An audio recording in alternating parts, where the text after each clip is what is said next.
अब एनआरओ की बात एक मर्तबा फिर से चल निकली है और अब ये एनआरओ की बात कोई और नहीं, चेयरमैन पीटीआई खुद कर रहे हैं। बुखारी साहब कल एक प्रोग्राम के दौरान शुएब शाहीन साहब जो चेयरमैन पीटीआई के काफ़ी क्लोज़ हैं और मुश्किल वक्त में उनके साथ रहे हैं, शुएब शाहीन साहब, उन्होंने तज़किरा किया। उन्होंने कहा कि मेरी खान साहब से मुलाकात हुई है और उन्होंने ये मुझे पैगाम दिया है सियासी जमातों के लिए कि उनसे कहें कि वो उनके लिए किरदार अदा करें, बल्कि मुल्क और कौम के लिए इस वक्त किरदार अदा करें। और दूसरी तरफ जो सदर के साथ एक वफ़द ने मुलाकात की है और यही पैगाम जो है वो दिया गया है कि सियासी जमातों और इस्टेब्लिशमेंट में डायलॉग कराएं। तो क्या आप समझते हैं कि इस वक्त जो चेयरमैन पीटीआई हैं वो समझ चुके हैं और वो क्या मिसाके जमहूरियत करने के लिए तैयार हैं? ये शुएब शाहीन साहब वही है ना जिसे वो एक दूसरे वकील ने पीटीआई के ने कहा कि ये गद्दार हैं पार्टी की, वो उसी की बात कर रही है। अच्छा, जी, देखें, गुजारिश ये है कि जब खान साहब चिल्ला के at the full throttle of his voice कहा करते थे एनआरओ नहीं दूंगा और एनआरओ नहीं लूँगा, याद है ना, ये उनका बहुत फेवरेट जुमला था। वो हर तकरीर में कहते थे ये एनआरओ नहीं लूँगा, ना कभी लूँगा। वो अब कुछ भी करने के लिए तैयार हैं अगर उनकी जान आप जेल से छोड़ दें। ये आप देख लें कि इन सियासतदानों को जिन्हें वो कहते थे ये चोर हैं, ये गद्दार हैं, इनको तो जेलों में होना चाहिए, आज उनके साथ मुलाकात की ख्वाहिश, मुलाकात के तरीके ढूंढ रहे हैं कि किसी तरह से ये बैठ के मुझे जेल से बाहर निकाल दें। ये वही खान साहब हैं जिनको उनके वकला जब मिल के आते हैं तो नेल्सन मंडेला बनाते हैं, और जब उनके घर वाले मिल के आते हैं तो कहते हैं कि खान साहब के साथ तो जुल्म हो रहा है, उनकी तो ज़िंदगी जो है वो अजाब बनाई हुई है। वो कहते हैं ना कि किसे वकील करें, किससे मुंसिफी चाहें, किसका बयान माने, भाई घर वालों का माने या वकला का माने। एनीवे जनाब, एनआरओ की बिल्कुल बात हो रही है, बिल्कुल खान साहब कह रहे हैं जिन सियासतदानों के साथ वो बात करने के लिए तैयार नहीं थे, आज उन्हीं से मदद की एक तरह की अपील है।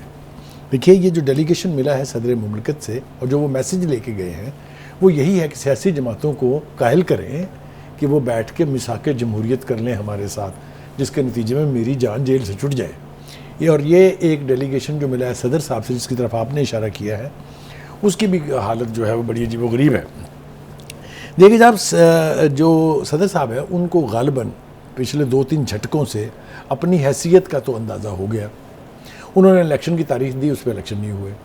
उन्होंने एक बिल पे दस्तखत नहीं किए, वो कानून बन गया। ये याद है ना आपको? प्रैक्टिस एंड प्रोसीजर जो बिल जी, ये प्रैक्टिस एंड प्रोसीजर एक्ट। अच्छा, ये प्रैक्टिस एंड प्रोसीजर एक्ट के ऊपर जो कुछ हुआ ये आपके सामने है। फिर उन्होंने वो ट्वीट की थी, अगर आपको याद हो, उसके ऊपर भी, जिसमें माफ़ी मांगी थी उन लोगों से जिनको सज़ा हो गई है। तो मुझे लगता यूँ है कि जब ये डेलीगेशन मिला होगा तो उन्होंने इंतहाई आबदीदा होकर, जो कि उनकी आदत है कि वो आबदीदा बहुत जल्दी हो जाते हैं, वो उन्होंने कहा होगा उनसे कि भाई ये मेरे बस की बात नहीं है। क्योंकि अगर वो कोई भी एक्शन अब लेते हैं जो खान साहब को पसंद नहीं आएगा तो उनकी फेट फिर ये होगी कि वो ऊबर करा के अपनी डेंटल क्लिनिक को वापस भागेंगे और कहीं जगह उनके लिए नहीं है।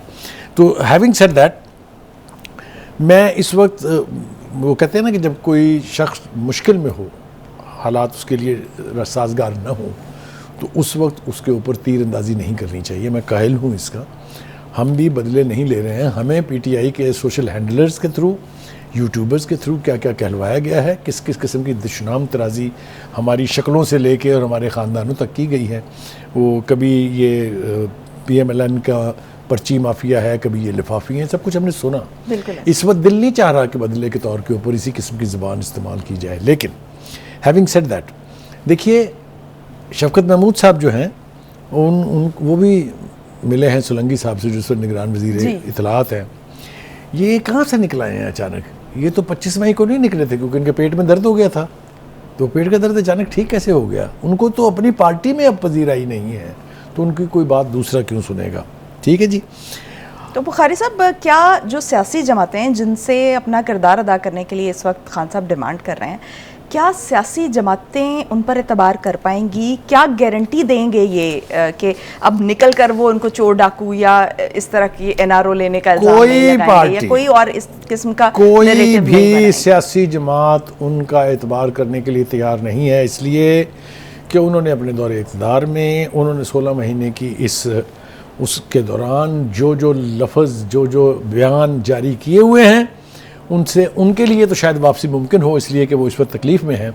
लेकिन सियासी जमातें उन्हें माफ़ करने के लिए तैयार नहीं हैं। और जो जमातें पीपल्स पार्टी उसमें सर फहरिस्त है, जो इस तरह की गुफ्तगू कर भी रही हैं, ये सियासी चाल या सियासी आप उसको एक तरीक़ाकार तो कह सकते हैं, तो ये कैसे माफ़ी हो जाएगी इस तरह से, कैसे ये रिकन्सिलिएशन होगी, ये मेरी प्रियंजन से बियॉन्ड है। तो सियासी बलूगत का मुजाहरा नहीं करेंगी दूसरी पार्टी? इसलिए कि वो जो सियासी नादान है उसका एतबार कोई नहीं है। ठीक है बुखारी साहब, लेकिन दूसरी तरफ फजल रहमान साहब की स्टेटमेंट मैं कोट करना चाहूँगी। उनकी स्टेटमेंट भी कुछ कम नहीं है। वो कह रहे हैं कि कोई सियासत में गुंजाइश निकालें वरना आपके लिए खतरा पैदा हो जाएगा। ठीक है, ब्रेक पे जाएंगे नाज़रीन, ब्रेक से वापस आएंगे और जो मौलाना फजल रहमान साहब हैं उन्होंने जिस तरफ इशारा किया है वो क्या कहना चाह रहे हैं, किस गुंजाइश की बात कर रहे हैं और किसके लिए गुंजाइश की बात कर रहे हैं, वो क्या है, स्टे ट्यून्ड।